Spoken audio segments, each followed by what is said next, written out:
বেশ কয়েকদিনই হলো বাড়িতে এসেছি, আর 3-4 দিন ধরে আমাদের এদিকে তো একদম টানা বৃষ্টি পড়েই যাচ্ছে। তো বিকেলের দিকে একটু মেঘটা ছাড়িয়েছিল, গিয়ে দেখি একটা রামধনু উঠেছে। আর সন্ধ্যেবেলা আমি, ঋতমা, ওর মা আমরা যাচ্ছিলাম একটু পুজো দিতে আর কি, শনি মহারাজের মন্দিরে। ওখানে আসি, আজকে ছিল শনি মহারাজের মন্দিরের ওই বার্ষিক প্রতিষ্ঠা দিবস। আমাদের এখানে একটা মন্দির আছে, ওটা প্রতিষ্ঠা হয়েছে। তো এখানে এসে দেখি নাম কীর্তন হচ্ছে, সবাই বসে আছে পুজো দেখছে। তখনও পর্যন্ত পুজো শুরু হয়নি আসলে, আজকে যেহেতু অমাবস্যাও ছিল। তো ওখানে একটা পাশে মন্দির আছে, ওই মন্দিরে অমাবস্যা পুজোর পর এখানে শুরু হয়েছিল। তো তারপর ওখানে কিছুক্ষণ পুজো দেখে আমরা এই যে এখানে খিচুড়ি প্রসাদ দিচ্ছিল, ওটা খাই আসলে। আর খিচুড়িটা খুবই ভালো হয়েছিল, আর যেহেতু বৃষ্টি পড়ছে তো বৃষ্টির মধ্যে খিচুড়ি তো ভালোই লাগছিল বেশ। আর তোমাকে আমি এখানে একটা কিছু বলছিলাম, ওই নিয়ে হাসাহাসি হচ্ছিল।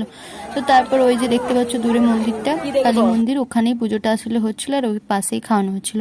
তো আজকের ভিডিওটা কেমন লাগলো জানাবে। আমরা বাড়ি যাই, ততক্ষণের জন্য টাটা, সবাই ভালো থেকো, সুস্থ থেকো, বাই।